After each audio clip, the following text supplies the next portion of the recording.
नमस्कार। स्वागत है आपका अपने यूट्यूब चैनल वन एग्जाम में। आज पॉलिटी की जो श्रृंखला है, इस पॉलिटी की श्रृंखला में हम आपके लिए 35 क्वेश्चन लेकर आए हैं जो बहुत ही मोस्ट इंपॉर्टेंट है। यानी यहाँ पे 35 क्वेश्चन ऐसे हम रखे हैं जो सिलेक्टेड क्वेश्चन हैं जो लगातार किसी न किसी एग्जाम में आ चुके हैं। चलो शुरू करते हैं। देखो पहला क्वेश्चन क्या है।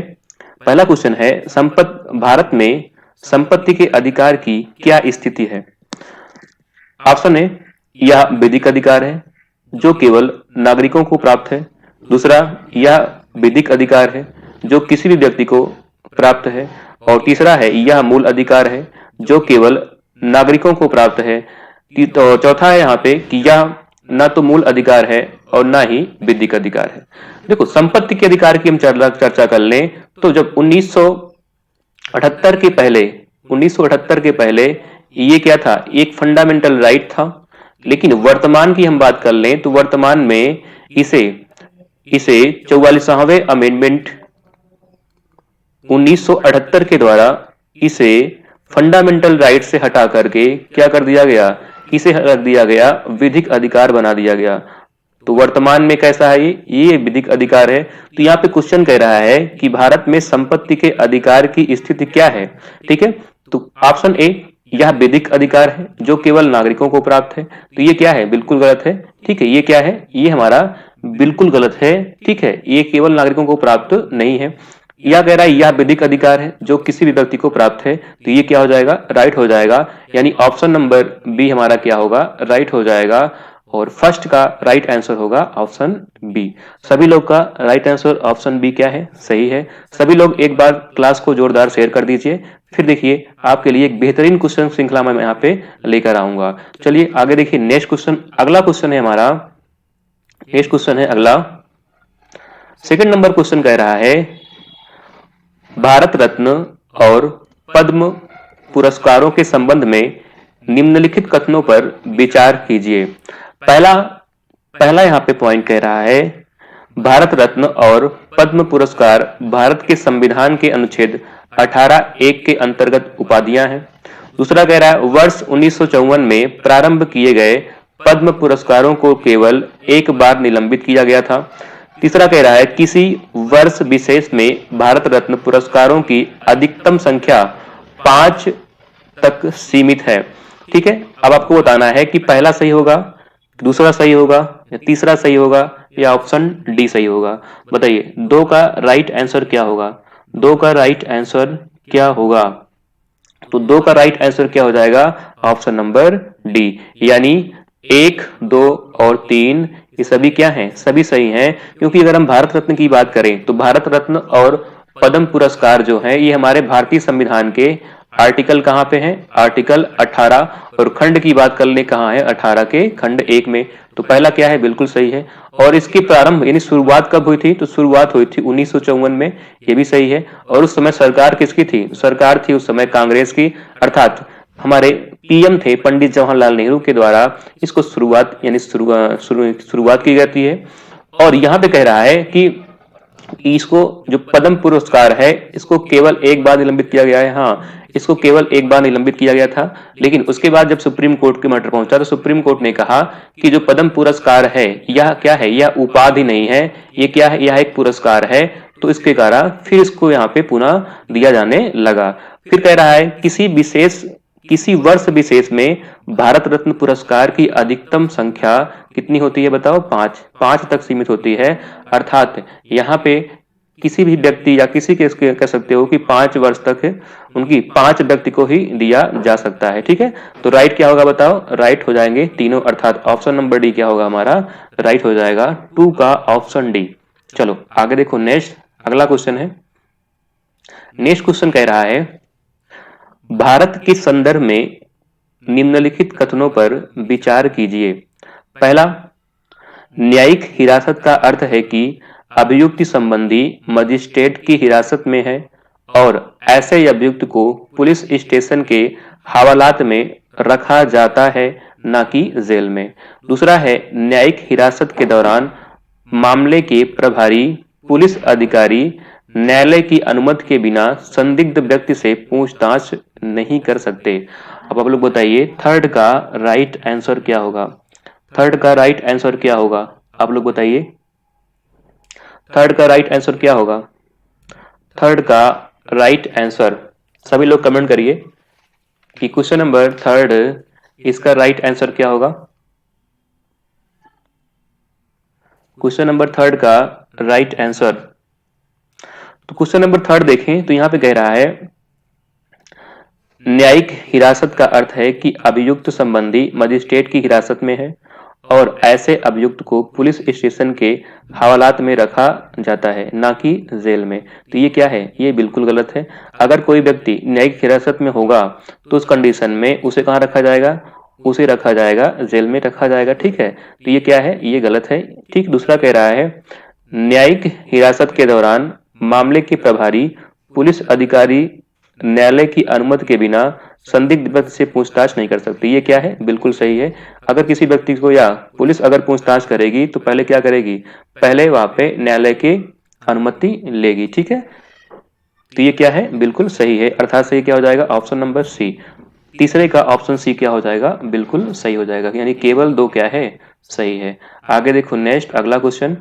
अगला क्वेश्चन कह रहा है भारत के संदर्भ में निम्नलिखित कथनों पर विचार कीजिए। पहला, जब एक कैदी पर्याप्त आधार प्रस्तुत करता है तो ऐसे कैदी को पैरोल माना नहीं जा सकता क्योंकि वह उसके अधिकार का मामला बन जाता है। दूसरा कह रहा है कैदी को पैरोल पर छोड़ने के लिए राज्य सरकार के अपने नियम हैं। आप लोग बताइए फोर का राइट आंसर क्या होगा? क्वेश्चन नंबर फोर का राइट आंसर क्या होगा? तो क्वेश्चन नंबर फोर का राइट आंसर हो जाएगा ऑप्शन नंबर सी। यानी केवल दो क्या है? यहाँ पे केवल दो सही है। क्यों? क्योंकि जब एक कैदी पर्याप्त आधार प्रस्तुत करता है तो ऐसे कैदी को पैरोल नहीं माना जाता क्योंकि वह उसके अधिकार का मामला बन जाता है। तो ये क्या है? बिल्कुल गलत है। ठीक है, उसके अधिकार के अंतर्गत ये आता है। ये क्या है? गलत है। तो दूसरा हमारा क्या हो जाएगा? राइट हो जाएगा। फोर का राइट आंसर केवल दो क्या है? सत्य है। चलो सभी लोग का फोर का है, फोर का सी सही है सभी लोग का। आगे चलो नेक्स्ट देखो अगला क्वेश्चन। अगला क्वेश्चन है नेक्स्ट क्वेश्चन है कानून को लागू करने के मामले में कोई विधान जो किसी कार्यपालक अथवा प्रशासनिक प्राधिकारी को अनिर्देशित एवं अनियंत्रित विवेकाधिकार देता है भारत के संविधान के अनुच्छेद में से किसका उल्लंघन करता है? आप लोग बताइए राइट आंसर क्या होगा? फाइव का राइट आंसर बहुत ही मोस्ट इंपॉर्टेंट क्वेश्चन है। फाइव का राइट आंसर क्या होगा?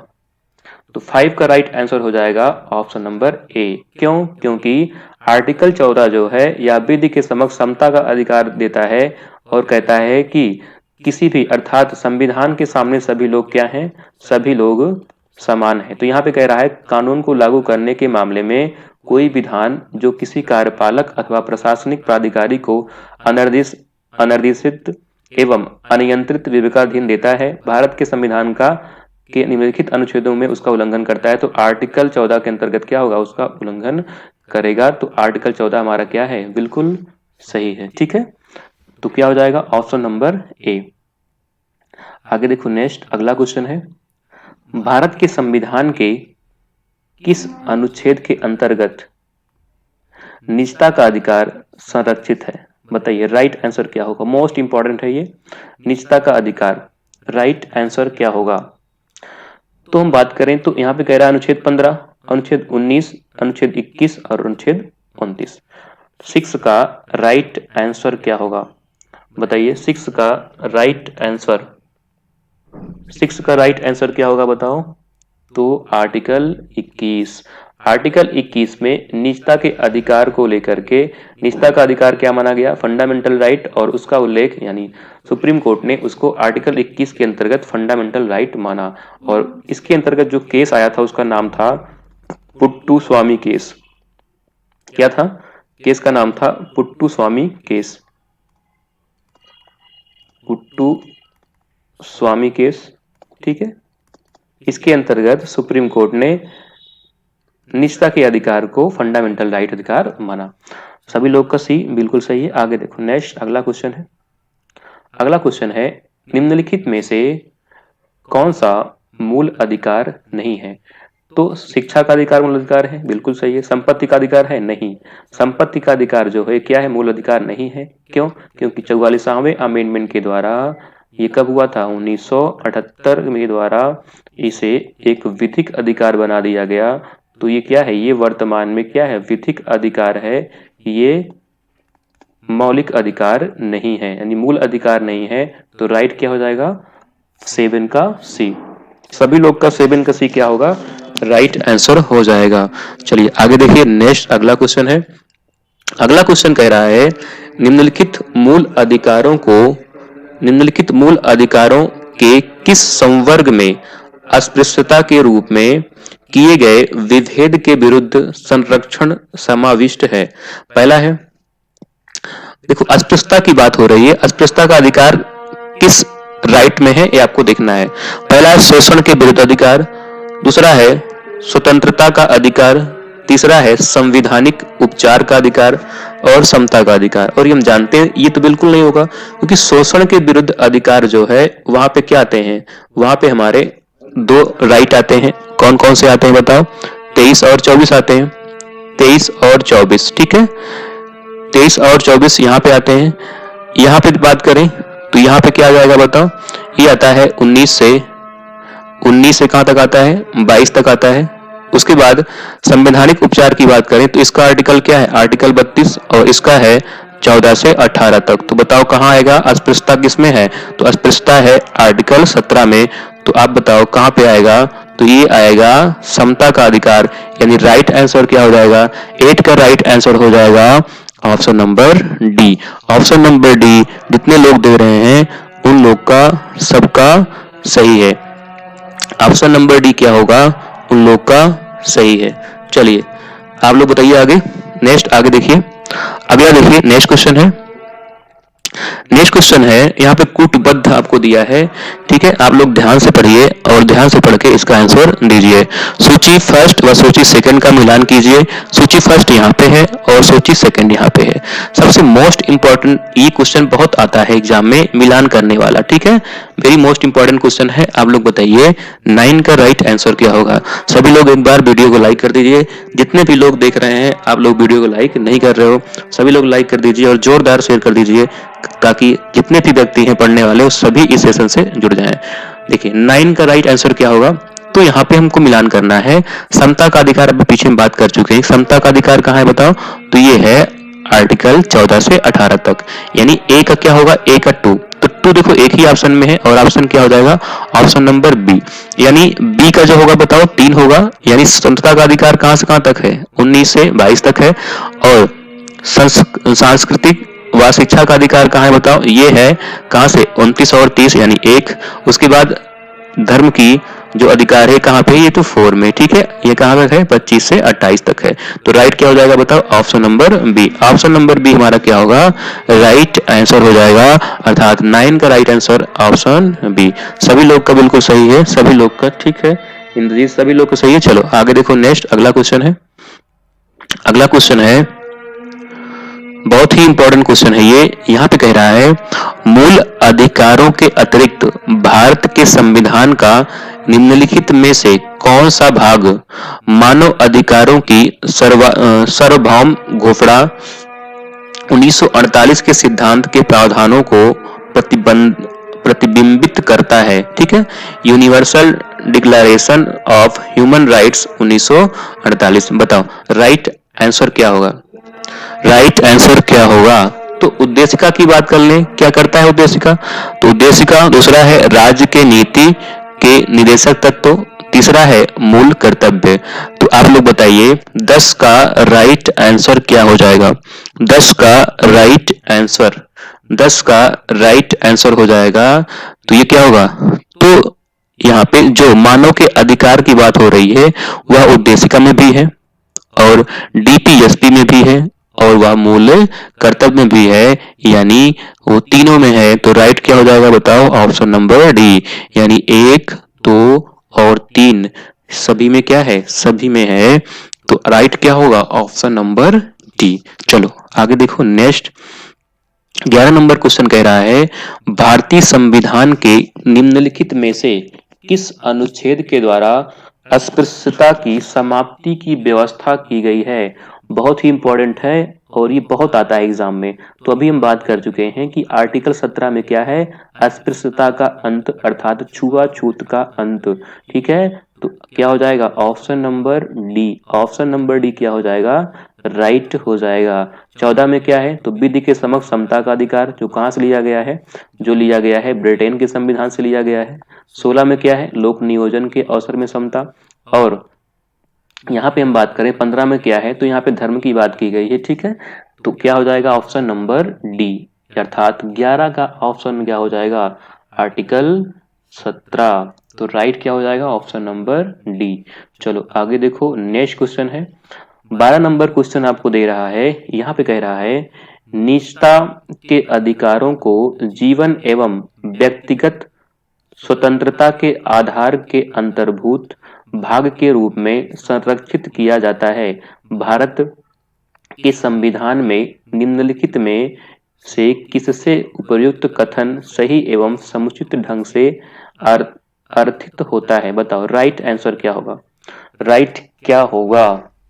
आपको क्या बताना है यहाँ पे? यहाँ बताना है निजता के अधिकार को जीवन एवं व्यक्तिगत स्वतंत्रता के अधिकार के अंतर्भूत भाग के रूप में संरक्षित किया गया है।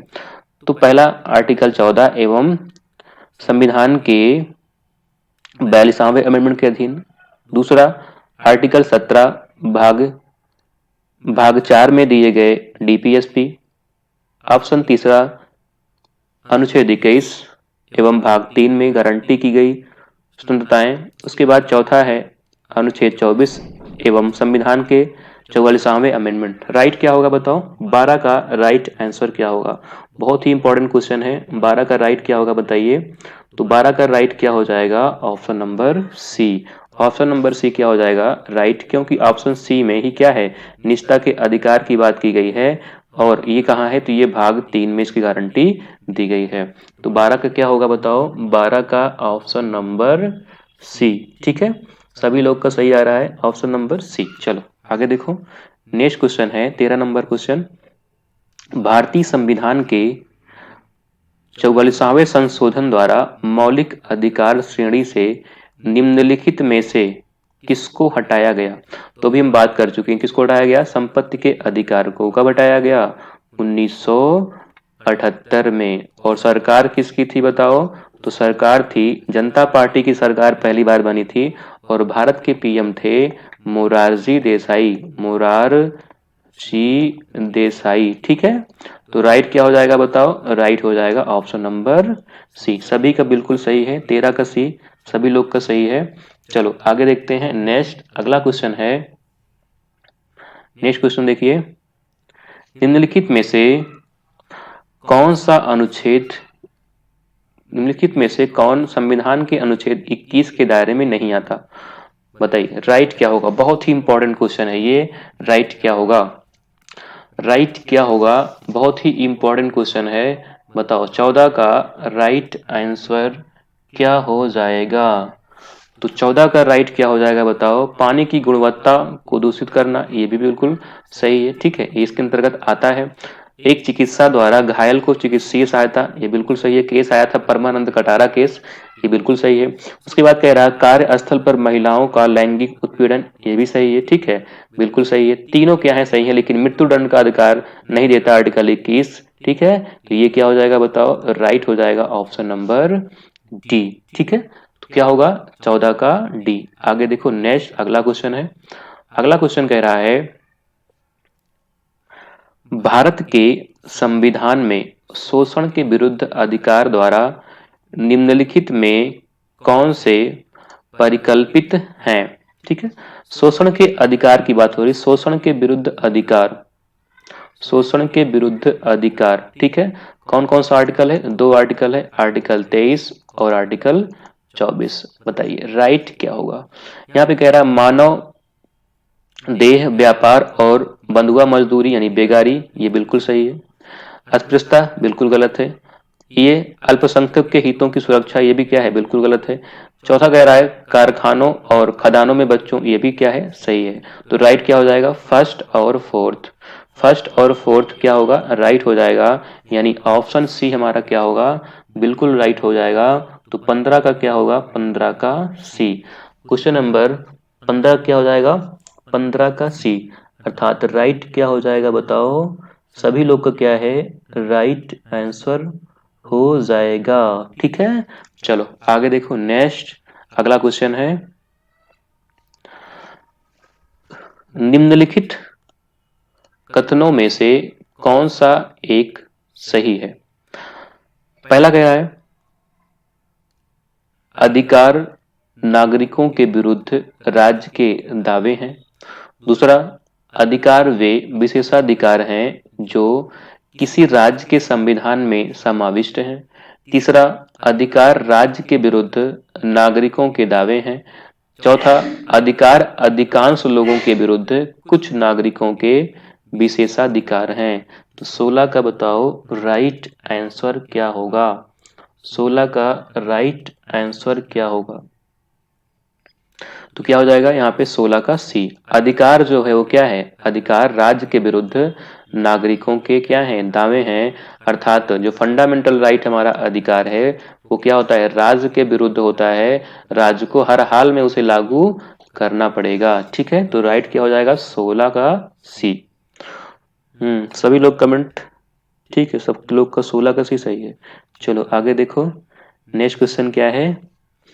नेक्स्ट क्वेश्चन है यहाँ पे, निम्नलिखित में से किन अनुच्छेदों के तहत उच्चतम व उच्च न्यायालय को रिट जारी करने का क्रमशः अधिकार शक्ति प्राप्त है। बताओ राइट आंसर क्या होगा। तो यहाँ हम जानते हैं कि यहाँ पे कह रहा है उच्च न्यायालय और उच्चतम न्यायालय। तो उच्च न्यायालय को बताओ किस आर्टिकल के तहत रिट जारी करते हैं। तो ये उच्च न्यायालय अर्थात उच्चतम न्यायालय अर्थात सुप्रीम कोर्ट जारी करता है आर्टिकल 32 के तहत, और उच्च न्यायालय जारी करता है आर्टिकल 226 के तहत। यानी कम पैसे में कहाँ जाएंगे, सुप्रीम कोर्ट, ज्यादा पैसे में कहाँ जाएंगे, हाई कोर्ट। तो राइट क्या हो जाएगा बताओ, आर्टिकल बी 32 और 226। और रिट की बात करें तो यहाँ पे रिट जो है, रिट जो सुप्रीम कोर्ट की रिट होती है उसका उल्लेख कहाँ है, तो 32 के खंड 4 में है। और इसे कहाँ से लिया गया है, तो इसे लिया गया है ब्रिटेन के संविधान से। और रिट कितनी होती है, तो 5 होती है। कौन कौन सी, बंदी प्रत्यक्षीकरण होती है, ठीक है, दूसरी होती है परमादेश, परमादेश, और तीसरी होती है प्रतिषेध, और उत्प्रेषण, और क्या होगा, अधिकार परीक्षा। ठीक है, तो पांचवी क्या होती है, अधिकार परीक्षा। ठीक है, तो राइट क्या हो जाएगा, ऑप्शन नंबर बी। चलो आगे देखो नेक्स्ट अगला क्वेश्चन है। अगला क्वेश्चन कह रहा है भारतीय दंड संहिता की किस धारा के अनुसार आत्महत्या के प्रयास को दंडनीय अपराध माना गया। तो सबका बहुत ही इंपॉर्टेंट क्वेश्चन है, सबको आना चाहिए, सभी का राइट आंसर आना चाहिए। राइट नहीं आया ना तो अगर मोबाइल में घुस जाएंगे तो आपको बहुत मारेंगे। ठीक है, तो बताओ 18 का राइट आंसर क्या होगा। तो 18 का राइट आंसर क्या हो जाएगा बताओ, सभी लोग बताओ। 306 होगा, नहीं। 308 नहीं। 307 में तो मर्डर है, तो क्या हो जाएगा बताओ, 309। तो 18 का राइट क्या हो जाएगा, ऑप्शन डी। ऑप्शन डी क्या है, बिल्कुल सही है। चलो आगे देखो नेक्स्ट क्वेश्चन। नेक्स्ट क्वेश्चन कह रहा है बंदी प्रत्यक्षीकरण किन व्यक्तियों को प्राप्त नहीं है। बताओ क्या होगा, बहुत ही इंपॉर्टेंट है, सभी लोग का आना चाहिए। 19 का राइट आंसर क्या होगा, 19 का राइट आंसर यहाँ पे कह रहा है निवारक नजरबंदी में गिरफ्तार व शत्रुदेशी व्यक्ति, शत्रुदेशी व मित्रदेशीय व्यक्ति, आतंकवादी व मित्रदेशीय व्यक्ति, और भारतीय व शत्रु देशीय। बताइए बंदी प्रत्यक्षी किसको प्राप्त नहीं है। तो बंदी प्रत्यक्षी बताओ किसको प्राप्त नहीं होगा, तो उसे प्राप्त नहीं होगा जिसकी निवारक नजरबंदी कानून के अंतर्गत गिरफ्तारी हुई है और वो क्या है, शत्रु देश का है। तो वहां पे बंदी प्रत्यक्षीकरण लागू नहीं होगा। तो राइट क्या होगा बताओ? Option A. चलो आगे देखिए नेक्स्ट क्वेश्चन। नेक्स्ट क्वेश्चन है न्यायिक पुनरावलोकन की शक्ति किन अनुच्छेदों में अंतर्निहित है? बहुत ही इंपॉर्टेंट क्वेश्चन है। आप लोग बताइए न्यायिक पुनरावलोकन की शक्ति किस आर्टिकल में अंतर्निहित है? 20 का राइट आंसर। तो 20 का राइट क्या हो जाएगा बेटा? Option D. क्यों? क्योंकि आर्टिकल 13 भी क्या देता है? सुप्रीम कोर्ट को न्यायिक पुनरावलोकन की शक्ति देता है, और आर्टिकल 32 के अंतर्गत तो देता ही है, और आर्टिकल 226 के अंतर्गत भी हाई कोर्ट को न्यायिक समीक्षा अर्थात न्यायिक पुनरावलोकन का अधिकार देता है। तो राइट क्या हो जाएगा? Option number D. 20 का ऑप्शन डी। आगे देखिए नेक्स्ट क्वेश्चन है भारतीय संविधान का कौन सा अनुच्छेद अस्पृश्यता का उन्मूलन करता है? तो अभी हम बात कर चुके हैं, कौन सा होगा? ये क्वेश्चन रिपीटेड है। ऑप्शन नंबर बी अर्थात अनुच्छेद 17। सभी लोग शेयर करिए, एक बार जोरदार शेयर करिए, और आप लोग वीडियो को लाइक कर दीजिए। तो राइट क्या हो जाएगा? Option B. सभी लोग का सही है ऑप्शन बी।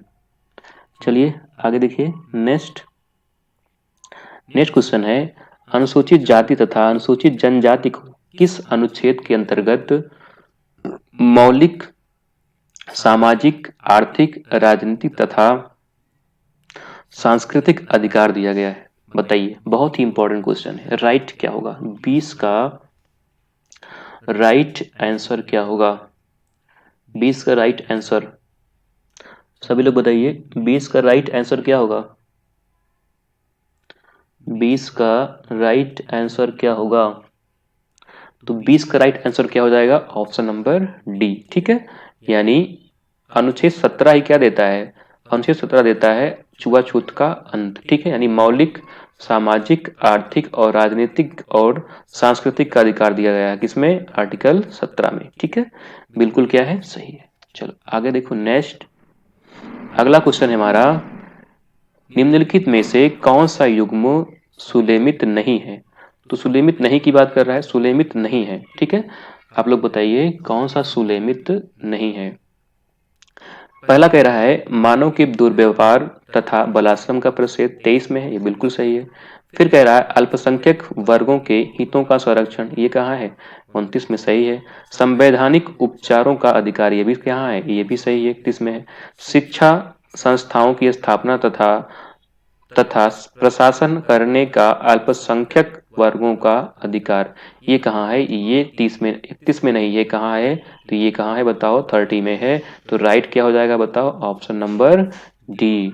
23 का ऑप्शन नंबर डी क्या है? बिल्कुल सही है। तो सभी लोग का डी बिल्कुल सही है। चलो आगे देखो नेक्स्ट अगला क्वेश्चन है भारतीय संविधान के अंतर्गत निम्नलिखित में से किसे मूल अधिकारों का संरक्षक समझा जाता है या माना जाता है? पहला ऑप्शन संसद को, दूसरा राष्ट्रपति को, तीसरा न्यायपालिका को, चौथा प्रधानमंत्री को। 24 का राइट आंसर सभी लोग बताइए। सभी लोग का सही जा रहा है, और सभी लोग लास्ट में कमेंट करेंगे कि आप लोग का 35 क्वेश्चन में कितना आप लोग का सही हो रहा है। और हाँ, एक बात और याद रखना कि गलत पर 1/3 माइनस भी कर लेना। ठीक है, फिर बताना कि राइट क्या हो रहा है आपका। चलो ऑप्शन क्या होगा? Option number C. तो न्यायपालिका क्या है? हमारे संविधान की और मूल अधिकारों का संरक्षक है। तो राइट क्या होगा? Option number C. आगे देखिए नेक्स्ट क्वेश्चन है संविधान के अनुच्छेद 25 के अनुसार धर्म स्वतंत्र का अधिकार किसके अधीन नहीं है? किसके अधीन नहीं है बताओ? राइट क्या होगा? किसके अधीन नहीं है? तो मानववाद के अधीन नहीं है। ठीक है, मानववाद के अधीन आर्टिकल 25 जो है वो क्या है? नहीं है। अर्थात स्वास्थ्य भी है, सदाचार भी है, सार्वजनिक व्यवस्था भी है, लेकिन मानववाद नहीं है। तो 25 का क्या हो जाएगा? 25 का राइट आंसर ऑप्शन डी। ठीक है, चलो आगे देखो नेक्स्ट क्वेश्चन है 26 नंबर क्वेश्चन निम्नलिखित में से किस आधार के कारण नागरिक की विचार एवं अभिव्यक्ति की स्वतंत्रता पर प्रतिबंध नहीं लगाया जा सकता? कह रहा है नहीं लगाया जा सकता। ध्यान से देखो, यहाँ पे लगा हुआ लास्ट में नहीं। बताओ 26 का राइट आंसर क्या होगा? 26 का राइट आंसर क्या होगा? ठीक है, तो भारत की संप्रभुता लगाया जाएगा। अगर भारत की संप्रभुता खतरे में हो रही है तो लगाया जाएगा।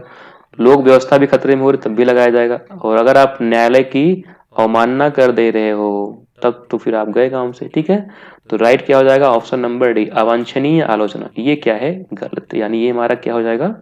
सही हो जाएगा। 26 का ऑप्शन नंबर डी सभी का क्या है? सही है। सभी लोग कमेंट करो। ठीक है, बिल्कुल सही है। सभी लोग शेयर करो और लाइक जरूर कर दो। ठीक है, आगे देखो नेक्स्ट। अगला, मौलिक अधिकार क्या है? बहुत ही इंपॉर्टेंट।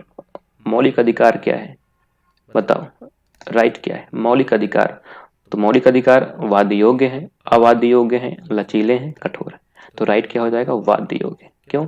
क्योंकि मौलिक अधिकार का अगर उल्लंघन होगा तो व्यक्ति जो होगा वह कम पैसे यानी आर्टिकल 32 के तहत सुप्रीम कोर्ट जाएगा और ज्यादा पैसे यानी आर्टिकल 226 के तहत हाई कोर्ट जाएगा। अर्थात क्या है बताओ? ये मौलिक अधिकार वाद्य योग्य हैं। और डीपीएसपी क्या है? डीपीएसपी वाद्य योग्य नहीं है। क्यों? क्योंकि वो राज्यों के इशारे पर या राज्य अगर चाहे तो उसे लागू करे और चाहे तो लागू ना करे, क्योंकि वाद्य योग्य नहीं है, अर्थात उसे हम चैलेंज नहीं कर सकते। तो 27 का ऑप्शन नंबर ए। चलो आगे देखिए नेक्स्ट। भारतीय संविधान के अनुच्छेद 25 में प्रयुक्त हिंदू शब्द किस सम्मिलित नहीं करता? हिंदू शब्द किसे सम्मिलित नहीं करता? बताओ 28 का राइट आंसर क्या होगा? मोस्ट इंपॉर्टेंट है 28 का राइट आंसर क्या होगा? सभी लोग कमेंट करके बताइए 28 का राइट आंसर क्या हो जाएगा? 28 का राइट आंसर, तो 28 का जो राइट आंसर हो जाएगा वो क्या हो जाएगा? तो वो हो जाएगा पारसियों को, अर्थात बी। यानी पारसी जो है वह हिंदू शब्द के अंतर्गत उन्हें सम्मिलित नहीं किया गया है। कहाँ पे? आर्टिकल 25 के अंतर्गत। ठीक है, तो राइट क्या हो जाएगा? Option number B.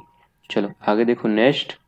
अगला क्वेश्चन है, भारत के संविधान का कौन सा अनुच्छेद अपनी पसंद के व्यक्ति से विवाह करने के किसी व्यक्ति के अधिकार को संरक्षण देता है? तो यहाँ तो सबका सही होना चाहिए। क्यों? क्योंकि यहाँ पे शादी विवाह की बात हो रही है। ठीक है, आप लोग शादी विवाह तो आपको जानना ही है कि हाँ भैया कौन सा अधिकार देगा। बताओ राइट आंसर क्या होगा? 29 का राइट आंसर क्या होगा? 29 का राइट आंसर क्या होगा? 29 का राइट क्या होगा बताओ? तो राइट हो जाएगा option number B. Option number B क्या होगा? राइट हो जाएगा। ठीक है, सभी लोग क्या कर सकते हो? मनपसंद शादी कर सकते हो। ठीक है, लेकिन याद रखना कि लड़की की उम्र कितनी होनी चाहिए? अगर भगा रहे हो तो आधार कार्ड में लड़की की उम्र कितनी होनी चाहिए बताओ? कितनी होनी चाहिए? 21 वर्ष अगर कम हुई तो बहुत मार खाओगे और चक्की पीसोगे। ठीक है, तो राइट क्या होगा बताओ? आर्टिकल 21 और एज भी क्या होना चाहिए? 21 वर्ष। ठीक है, चलो आगे देखो नेक्स्ट। अगला है, भारत के उच्चतम न्यायालय में निम्नलिखित में से किस एक बाद में पिछड़े वर्गों के बीच क्रीमी लेयर के मुद्दे पर चर्चा की गई? आपको केस बताना है। ठीक है, तो पहला है के एम नानावती बनाम स्टेट ऑफ बॉम्बे। गलत है, इसमें नहीं की गई थी। इंदिरा साहनी बनाम यूनियन ऑफ इंडिया। बिल्कुल राइट है। तो साइड क्या हो जाएगा बताओ? Option number B. क्यों? क्योंकि इंदिरा साहनी जब केस 1992 आया तो उसी में सुप्रीम कोर्ट ने कहा कि सरकार को पिछड़े वर्ग में क्रीमी लेयर और नॉन क्रीमी लेयर की चर्चा करनी चाहिए। और ये अब तक का सबसे बड़ा केस था। कौन? आरक्षण का सबसे बड़ा आरक्षण का केस था ये। ठीक है, आरक्षण का केस, और इसमें जज कितने थे? तो इसमें 9 जजों की बेंच लगाई गई थी। तो राइट क्या हो जाएगा? Option number B. 30 का ऑप्शन नंबर बी। चलो आगे देखो नेक्स्ट क्वेश्चन। निम्नलिखित अधिनिर्णयों में से किस एक में यह घोषणा की गई है कि भारत के संविधान के भाग 3 के किसी भी उपबंध में संशोधन करने की कोई शक्ति संसद को नहीं है? मोस्ट इंपॉर्टेंट है ये, बहुत बार क्वेश्चन आया है। जितने भी क्वेश्चन हम करवा रहे हैं ये सभी क्वेश्चन पीसीएस के हैं, ठीक है, यूपी पीसीएस और आईएएस के भी क्वेश्चन यहाँ पे हम डाले हैं, ठीक है, जितने हैं सभी क्वेश्चन। चलो बताओ 31 का राइट आंसर क्या होगा? 31 का राइट आंसर क्या होगा? तो क्या होगा बताओ? गोलकनाथ वर्सेस भारत संघ या पंजाब राज्य। कब आया था ये आया था 1967 में, और इसमें 11 जजों की बेंच बनाई गई थी और इसकी अध्यक्षता कर रहे थे न्यायमूर्ति डी सुब्बा राव, ठीक है। और ये जब केस आया तो इसमें सुप्रीम कोर्ट ने कहा कि जो जो विधि है, अर्थात जो संविधान संशोधन या जो विधि है हमारी, वो क्या है? वह वह विधि का पार्ट नहीं है, अर्थात संसद उसमें अमेंडमेंट नहीं कर सकती। तो राइट क्या होगा बताओ? ऑप्शन नंबर बी, गोलकनाथ बनाम स्टेट ऑफ पंजाब, ठीक है। चलो आगे देखो नेक्स्ट। सभी का 31 का सभी का भी क्या है? सही है, सभी लोग का सही है। आगे देखो नेक्स्ट। अगला क्वेश्चन है, निम्नलिखित में से कौन सा कथन सही है? पहला, आप लोग पढ़िए, दिख रहा होगा, ठीक है। अगर नहीं दिख रहा है थोड़ा क्वालिटी बढ़ा लीजिए, दिख जाएगा। पहला कह रहा है, भारत के संविधान का अनुच्छेद 15 भारत के नागरिकों तथा विदेशियों दोनों को उपलब्ध है। तो ये क्या होगा? ये बिल्कुल सही है, ठीक है। क्यों? क्योंकि हमारे यहाँ पे आर्टिकल 15 और आर्टिकल 16 और आर्टिकल 19 और आर्टिकल 29 और 30 ये ऐसे आर्टिकल हैं, ऐसे फंडामेंटल राइट हैं जो किसको प्राप्त है बताओ? जो केवल नागरिकों को प्राप्त है, नागरिकों को प्राप्त हैं, ठीक है। बाकी दोनों को प्राप्त हैं। अब लोग बताइए क्या होगा राइट? 32 का राइट क्या होगा? 32 का राइट आंसर क्या होगा? हमने यहाँ पे गलत कर दिया। अच्छा, ये पहला गलत है, क्योंकि यहाँ पे क्या कह रहा है? यहाँ पे विदेशियों और दोनों, तो ये दोनों को नहीं प्राप्त है, केवल भारतीय को प्राप्त है, ठीक है। पहला गलत है। दूसरा कह रहा है भारत के संविधान का अनुच्छेद 16 केवल भारतीय नागरिक, ये बिल्कुल सही है। फिर कह रहा है यहाँ पे भारत के संविधान का अनुच्छेद 21 भारत के राज्य क्षेत्र में भारत के नागरिकों तथा विदेशियों दोनों को समान रूप से उपलब्ध है, ये भी क्या है? सही है। तो राइट क्या हो जाएगा बताओ? ऑप्शन नंबर सी, केवल 2 और 3 दोनों को क्या होंगे? दोनों सही हैं। तो 32 का राइट आंसर क्या हो जाएगा? Option number C. चलो आगे देखो नेक्स्ट क्वेश्चन। नेक्स्ट है, भारत के संविधान के अनुच्छेद 14 के अधीन प्रतिष्ठापित विधि के समक्ष समता तथा विधियों के समान संरक्षण के लाभ निम्नलिखित में से किसे प्राप्त हो सकते हैं? पहला, भारत में रहने वाले सभी भारतीय नागरिकों को। बताइए आर्टिकल 14 जो होगा वह किसको प्राप्त होगा? 33 का राइट क्या होगा? 33 का राइट आंसर क्या होगा? 33 का राइट आंसर आप लोग बताइए, 33 का राइट आंसर क्या होगा?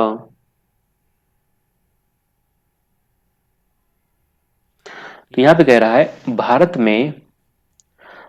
में रहने वाले सभी भारतीय नागरिकों, हाँ ये सही है। दूसरा कह रहा है विदेश में रहने वाले सभी भारतीय नागरिकों को, नहीं ये क्या है? गलत है। विदेश में रहने वाले सभी भारतीय नागरिकों को प्राप्त नहीं होगा, ठीक है। फिर कह रहा है भारत के राज्य क्षेत्र के अंदर रहने वाले विदेशियों को हाँ, ये जो भारत राज्य क्षेत्र के अंदर रहेंगे वो प्राप्त होगा। फिर कह रहा है भारत में जन्मे सभी, नहीं ये भी गलत है। सभी नागरिक, ये बिल्कुल गलत है। ठीक है, तो फर्स्ट और थर्ड क्या है, सही है, यानी ऑप्शन सी केवल, क्या होगा, केवल फर्स्ट और थर्ड क्या है, सत्य है। तो राइट क्या हो जाएगा, 33 का सी। 33 का सी क्या होगा, राइट हो जाएगा। 33 का सी, सी है। चलो आगे देखो नेक्स्ट। 34 है, न्यायालय में समावेदन करने में सुने जाने का अधिकार नियम लोकस स्टैंड लोकस स्टैंडाई रूल को किस वाद के द्वारा उदार बनाया गया। 34 का राइट क्या होगा, option A S R Mumbai बनाम भारत संघ, ऑप्शन बी मिनर्वा मिल्स बनाम भारत संघ, option C S P Gupta बनाम भारत संघ, ऑप्शन डी केशवानंद भारती बनाम केरल राज्य। तो राइट क्या हो जाएगा, ऑप्शन नंबर सी, यानी एसपी गुप्ता बनाम भारत संघ। और ये केस कब आया था, तो ये आया था 30 अक्टूबर 1981 को। और इसके अंतर्गत न्यायालय में समावेदन करने अर्थात सुने जाने का अधिकार क्या किया, एक नियम बना दिया गया। तो ये क्या हो जाएगा बताओ, राइट हो जाएगा। 34 का ऑप्शन सी क्या होगा, राइट हो जाएगा। आगे देखिए नेक्स्ट अगला क्वेश्चन है, नहीं दिख रहा है, चलो इसको थोड़ा हम जूम कर देते हैं।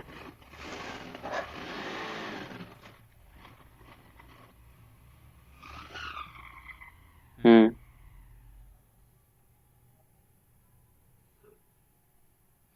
देखिए अब दिख रहा होगा ना।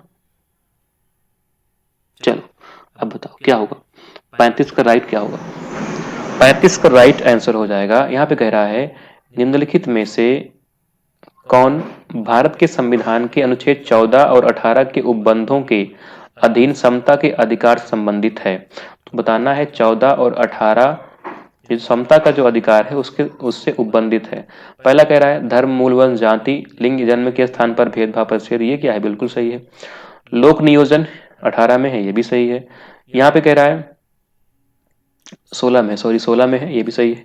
फिर कह रहा है यहाँ पे अल्पसंख्यकों को शिक्षा और सांस्कृतिक, ये क्या है, गलत है, यहाँ पे नहीं है। ये किस में है, तो ये है 29 और 30 में है। ठीक है, ये क्या है, यहाँ पे नहीं है।